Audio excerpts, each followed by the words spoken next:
All right, so before I start, let me go ahead and say thank you to everybody who joined us for the RGD podcast. If you missed it, definitely go give it a listen. Man, the look on everybody's face when I showed our special guest is priceless. It really was. Like, I thought Carlos had the best reaction, but you guys stole the show. So, hope you guys enjoyed that. You know what I'm saying? Shout out to the panel, Dealer Gaming. Shout out to Carlos Fernandez, Jay Fonzarelli, and Craig Harris. So, thank you guys again. Great show. Let's get into this. So, Sony is not going to do a PSX this year.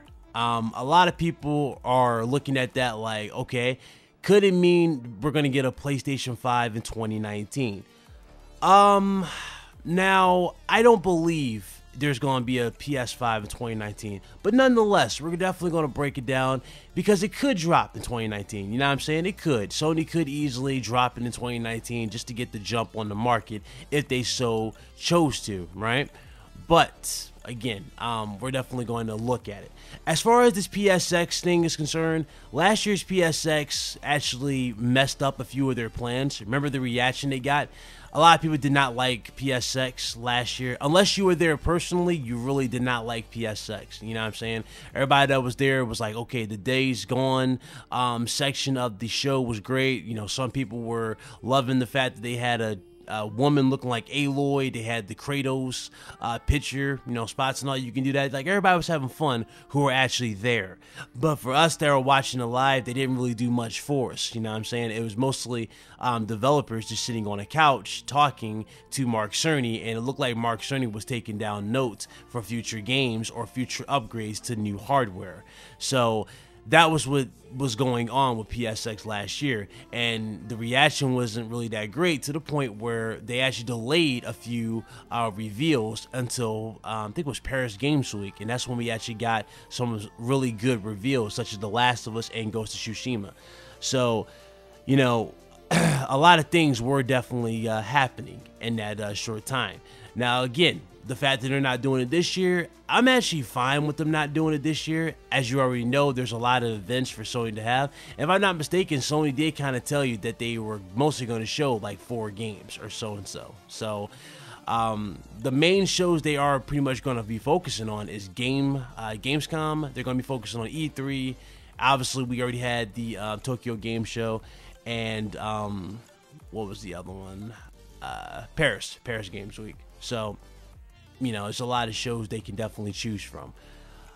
Going into, you know, this whole generation, though, with the rumors of the, you know, the new Xbox and the new PlayStation 5, well, let's look at the market so far. We already know for a fact that on October 2nd, Forza 4 is going to release. We also know that on the 5th, Assassin's Creed Odyssey is going to release.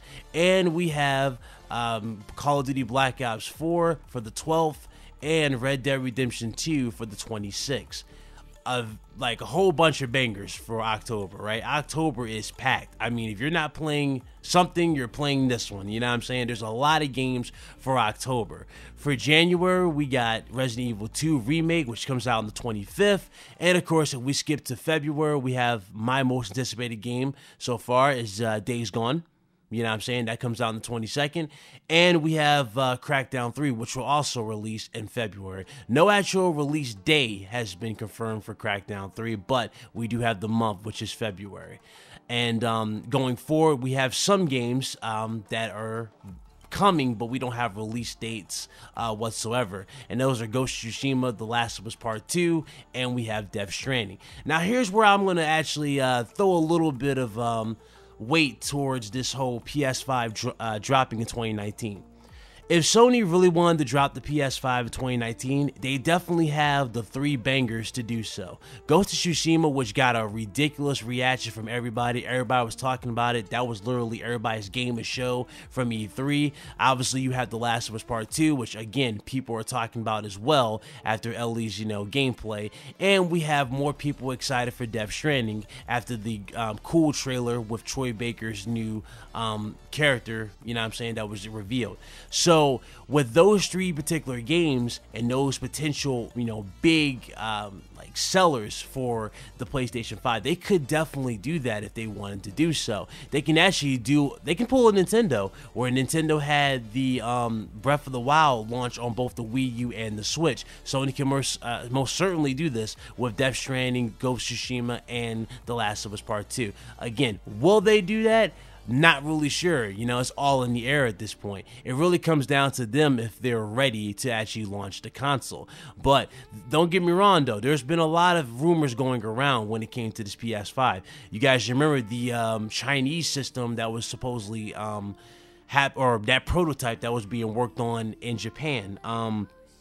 That particular system was basically a PS4 Pro, but it had a better CPU, and they were getting some pretty cool results, and they were showing that off. So definitely a lot of cool stuff that they're doing when it comes to hardware. And the same thing can be said about Microsoft. If you look at Microsoft going into 2019, or not really 2019, but really, let me rephrase that. Yeah, that's true. Going into 2019 as well, Microsoft did spend about $1 billion into their new 5 studios, and they bought these studios 3 months ago.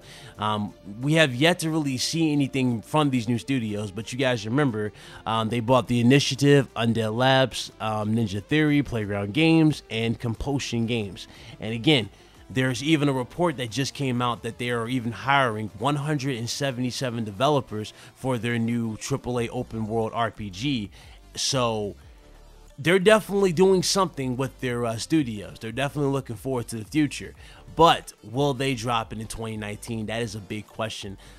Again, it's really hard for me to say, but who knows? It really is. It's up in the air. It really comes down to which one wants to pull the plug first and jump into the market. Again, and Sony hasn't even touched 100 million units yet. So if they were to do this, Sony probably would wait until the PS4 at least hits 100 million units sold before they even tackle the market with a new piece of hardware. Something tells me that's what they really want to do. So keep context to that. But the way the PS4 is selling, it could possibly happen faster than you can expect. Now, what do we know about these new consoles so far? Well, obviously, the main thing that's pretty much confirmed is that the PS5 and the new Xbox will be powered by Ryzen. They will have Ryzen CPUs inside their respective hardware. Another thing that's going on about it was the fact that Microsoft will have a streaming-only console as well as a traditional console. So Microsoft's testing the waters with this whole gaming streaming thing and their games as a service module. They're definitely testing the waters still. Another report that recently came out is that the PS5 will unlikely be a portable / console hybrid, obviously, because Sony even came out and said they're not competing with Nintendo in the handheld market. So that's not going to happen. So all of you guys can rest easy. There's not going to be no PS5 like the Nintendo Switch at all. That's not going to happen. And if I'm not mistaken, they also came out and said that there was rumors supporting that the PS5 and the new Xbox might use Navi GPUs and Navi architecture. So it's up there. There's a lot of things going on. Do I believe it? Again, it's hard for me to jump on the bandwagon and really go, yes, 2019. It really is, especially when you got so many games that are on the market. It just feels a little rushed and a little too soon. But even though Sony did say that they didn't want the generation to last as long as the PS3 at the start, if I remember correctly. They didn't want that long of a generation, because you guys remember last gen lasted for 8 years, 7, 8 years. It was ridiculous. So, I mean, it's up there, man. It's up there. It really is up for speculation as far as how long the console will launch. But I will say this, though. I am looking forward to both. I want to see what they're going to do. Are we going to have a substantial leap in terms of X amount of things, such as graphics, such as performance, X amount of things? And some of you might go, well, Ryan, obviously that's going to happen because, Ryzen CPU, X amount of things. We're going to get 60 frames locked all games. Well, one thing, we can say that, right? We can say that one day, and then a developer will tell us something later on after the console launches, saying that, oh, the console's not powerful enough. And that's something that's always plagued consoles, and history has proven that to be true. Every time we get our hopes up in terms of overhyping the actual performance of these systems, we always get, you know, slapped back to reality by the developer saying that, well, we wanted this, but we had to choose this, as opposed to just being able to give you both if they could. As far as, like, you know, potential design for the PS5 and the new Xbox, you know, if I'm not mistaken, they came out with the Super Z console. The Super Z Plus is a console that is, it's, I forgot who it's from. Who was it from? It was from, hold on, I'm thinking. I know it was from AMD. I know it was powered by AMD. But this new console had, a lot of things going for it, from your traditional hard drive, you know, that you find in your PS4 and an Xbox One, which is basically an SSD, and you have an actual hard drive, which is a SATA drive that you find in normal PCs. This console was actually pretty beast. I'm not gonna lie to you, I had a lot going for it, and it definitely did get me excited for the PS5 and the new Xbox. I'm like, okay, if they're going down this route where they can offer you not only both consoles, where you can like change both things, right? You can change your actual main storage plus your boot time in your system.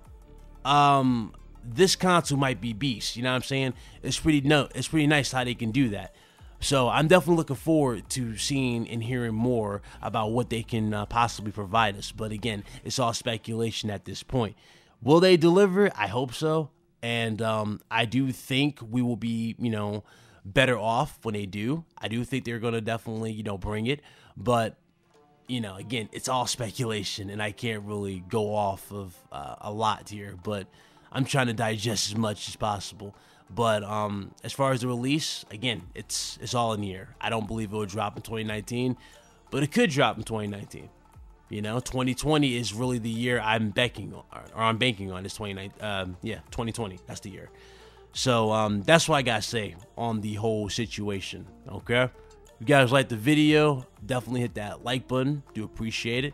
Subscribe to the channel if you're new, and definitely hit that bell icon. You know what I'm saying? Stay up to date. I'll catch you guys later, man. You guys be good. Y'all be blessed. Y'all be easy, and keep the gaming. All right, later.